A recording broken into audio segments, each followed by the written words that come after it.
ساتھ جوڑ رہے ہیں.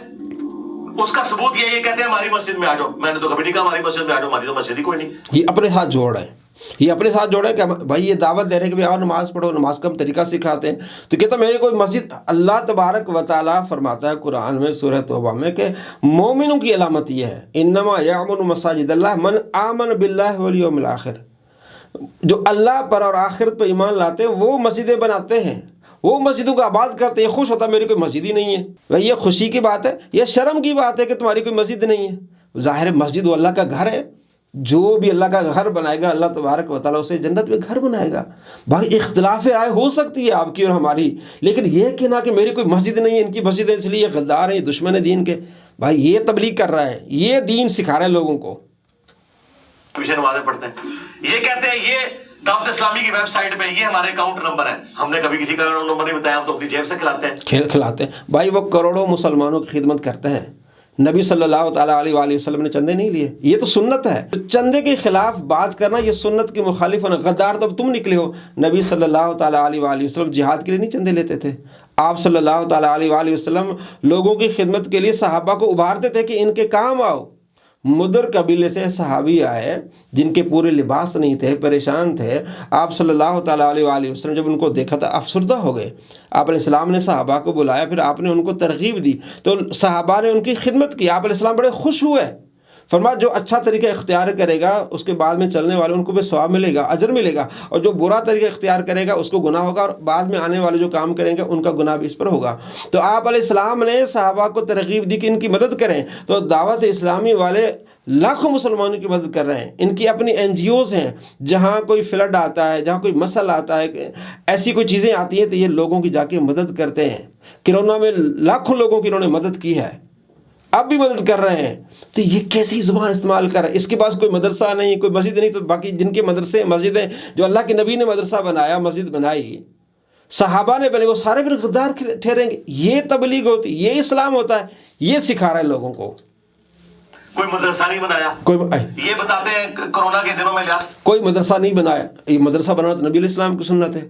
تو اس پہ اکڑنے والی بات ہے, اس میں اترانے والی بات ہے, اس میں تو شرمندگی والی بات ہے. میرا کوئی مدرسہ نہیں ہے, یعنی کہ نبی صلی اللہ تعالیٰ علیہ وآلہ وسلم خود مدرسہ بنایا ہے. مدرسہ بنانا ایک لحاظ سے سنت ہوئی, کہتا میرا کوئی مدرسہ نہیں, اس پہ اترا رہا ہے. یہ تو سنت کا دشمن ہوا نا. یہ جو جن کے مدارس ان کے خلاف یہ جا رہا ہے جناب. تو وہاں دین کی تعلیم ہے, اختلاف رائے ہو سکتا ہے, لیکن اس طرح میں میرا کوئی مدرسہ نہیں جناب. اب دیکھیں اور کیا کہہ رہا ہے. ہاں جی صاحب کے جی آلموسٹ 40,000 ملازمین ہیں, ان کی تنخواہیں ہم کہاں سے دیں؟ لوگوں نے زکوٰۃ بھی کم کر دی ہے, تو ہم نے ان کی تنخواہیں کہاں سے دینی ہے؟ یہ تو آپ سے آ کے یہ گلے شکوے کرتے ہیں. گلے شکوے نہیں کرتے, بتاتے ہیں لوگوں کو. 40,000 ظاہر ملازمین ہیں جو کام کر رہے ہیں, جو جیل خانہ میں جا کے, جیلوں میں جا کے لوگوں کو تبلیغ کر رہے ہیں, لوگوں کو قرآن سکھا رہے ہیں. ایسے جو ڈاکو ہیں, جو چور ہیں, ان کو سکھا رہے ہیں. وہ جب باہر نکل رہے ہیں ماشاءاللہ بادشاہ ہیں, کافی ایسا فرق پڑ رہا ہے. تو ظاہر ہے جب اس طرح آپ کام کریں گے تو لوگوں سے ہیلپ لیں گے, یہ سنت ہے. جو لوگ بھی ہیلپ کریں گے ان کو بھی اجر ملے گا, کام کرنے والے کو بھی اجر ملے گا. یہ مطلب یہ دین کی خدمت نہیں. یہ جو بیٹھ کے اے سی کے کمرے میں بیٹھ کے بھاشن دے رہا ہوتا ہے, گستاخیاں کر رہا ہوتا ہے, اللہ تبارک و تعالیٰ کی گستاخیاں کر رہا ہوتا ہے, صحابہ کی گستاخیاں کر رہا ہوتا ہے, وہ تبلیغ ہے. لیکن یہ تبلیغ کوئی نہیں. یہ دیکھیں اس کا ذہن. وہ نمازیں پڑھا رہے ہیں نا پیچھے, وہ یہ کھاؤ پروگرام ہے کہ وہ آپ کو اکاؤنٹ شیئر کرواتے ہیں. میں تو اس سسٹم کا بینیفیشری نہیں ہوں.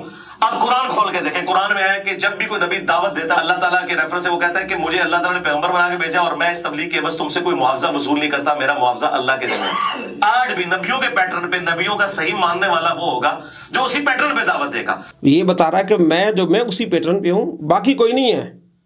کوئی شرم کرو, کوئی حیا کرو. مولانا الیاس قادری صاحب جو بھی تبلیغ کرتے ہیں 1 روپیہ بھی نہیں لیتے, ان کا اپنا الگ سے کاروبار ہے. کچھ ہوش کے ناخن لو.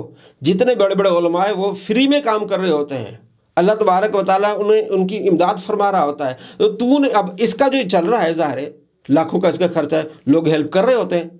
ہمیں اس کے اندر کے بندوں نے بتایا ہے کہ ایک سرگودا کا بندہ اس کی اکیڈمی کا سارا خرچ اٹھاتا ہے, ایک کراچی کا بندہ ہے شیعہ ہے, وہ اس کی اکیڈمی میں آدھا جو کھانے پینے کا وہ خرچ اٹھاتا ہے. تو پھر وہ سارا حرام ہو جائے گا. بھائی جو نبیوں نے تبلیغ کی ہے کچھ نہیں مانگا, تو مولانا الیاس قادری صاحب تو 1 روپیہ بھی نہیں مانگتے.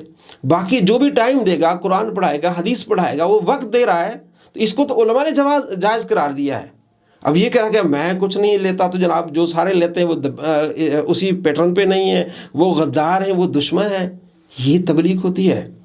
دعوت اسلامی نے دنیا کو دکھایا ہے، 200 کے قریب ان کے شعبے، مختلف شعبے ہیں، کتاب قرآن پاک چھاپنا، پھر آگے کتابیں ترسیل کرنا، پھر درس دینا، پھر لوگوں کو قرآن سکھانا، پھر حدیث سکھانا، پھر مدارس ہے، لوگوں کی خدمت کرنا۔ 200 کے قریب جو ان کے شعبے ہیں جن میں وہ کام کر رہے ہیں، دنیا دیکھ رہی، کام ہو رہا ہے۔ تو ان کے لیے اگر کوئی کہے کہ بھی آپ اس میں ہاتھ بٹھائے تو اچھا ہے، ان کو ثواب ملے گا۔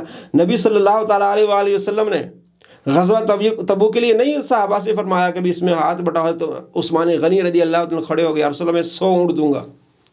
پھر آپ علیہ السلام نے ترغیب دی، پھر کھڑے، یا رسول اللہ میں 200 اونٹ دوں گا۔ پھر آپ علیہ السلام نے ترغیب دی، پھر فرمایا کہ میں 300 اونٹ دوں گا، ما ساز و سامان۔ کہ آپ صلی اللہ تعالیٰ علیہ وآلہ وسلم نے جو چندہ لیا اپنے لیے لیا، یہ کام صحیح نہیں تھا۔ آپ صلی اللہ تعالیٰ علیہ وآلہ وسلم بھی کار خیر کے لیے چندہ لیتے تھے۔ تو یہ جو دعوت اسلامی والے جو جتنے بھی ہیں وہ کار خیر کے لیے چندہ لیتے ہیں، مسلمانوں کو اس میں شامل کرتے ہیں، مسلمانوں کو اس میں اجر ملتا ہے، مسلمانوں کے اس میں روزگار کے مواقع کھلتے ہیں۔ 40,000 جو کام کر رہے ہیں ظاہر نجی طور پر کتنا مسلمانوں کو کام ہو رہا ہے، بلکہ اب تو 2 لاکھ کے قریب ہوں گے۔ تو مسلمانوں کو روزگار بھی مل رہا ہے، دین کا کام بھی ہو رہا ہے۔ تو ایک چھوٹے سے کمرے میں بیٹھ کے اور اس طرح کے بھاشن دینا، جب میری کوئی مسجد نہیں ہے، میرا کوئی مدرسہ نہیں، بڑی توپ چلا لی اس نے۔ یہ مسجد بنانے کا اللہ تبارک و تعالیٰ سے خوش ہو رہا ہے، مدارس بنانے سے اللہ تبارک و تعالیٰ خوش ہوتا ہے۔ اس میں آپ صلی اللہ تعالیٰ علیہ وآلہ وسلم جہاں جس مسجد میں اللہ اس کے رسول کا نام لیا جاتا ہے تو اللہ تبارک و تعالیٰ خوش ہوتا ہے، فرشتوں کو بلاتا ہے کہ ہاں ان بندوں سے میں خوش ہوں۔ اللہ تبارک و تعالیٰ کے فرشتوں نے گھیر لیتے ہیں، رحمت انہیں ڈھانپ لیتی ہے، اور جو اللہ کے پاس مقرب فرشتے ہیں اللہ ان کا ذکر فرما رہا ہوتا ہے کہ یہ میرے بندے ہیں، دیکھو میرا ذکر کر رہے ہیں۔ تو یہ کام تو اچھے ہیں، لیکن اس کے دل میں بغض ہے، ایک خناس قسم کا اس کا دماغ ہو گیا، اس طرح کی صرف اپنے آپ کو اوپر کرنا، باقی کوئی دین کی تبلیغ نہیں کر رہا، صرف یہ کر رہا ہے جناب میری۔ تو جس طرح زہر گھول رہا ہے، آپ نے دیکھا، غدار کہہ رہا ہے، دشمن کہہ رہا ہے، کس طرح کی زبان استعمال کر رہا ہے۔ کیا نبی صلی اللہ تعالیٰ علیہ وآلہ وسلم کے طریقے پر چلنے والا اس طرح کی زبان استعمال کرے گا؟ کیا مولانا الیاس قادری صاحب اس طرح کی زبان استعمال کرتے ہیں کہ تم یہ غدار ہیں، تم یہ ہے، تم وہ ہے؟ جو تبلیغ کرتے ہیں، ثاقب رضا صاحب اس طرح کی زبان استعمال کرتے ہیں، جتنے بھی جو تبلیغ کرتے ہیں مسلمان اس طرح کی زبان استعمال نہیں کرتے جو یہ استعمال کر رہا ہے۔ یہ اپنے ماننے والوں کو زہر پلا رہا ہے، جو اس کے ماننے والے اپنے ماں باپ کے بھی دشمن ہو جاتے ہیں، ماں باپ کو کافر مشرک کہتے ہیں۔ اللہ تبارک و تعالیٰ اس شریر کے شر سے مسلمانوں کو محفوظ فرمائے۔ السلام علیکم ورحمۃ اللہ وبرکاتہ۔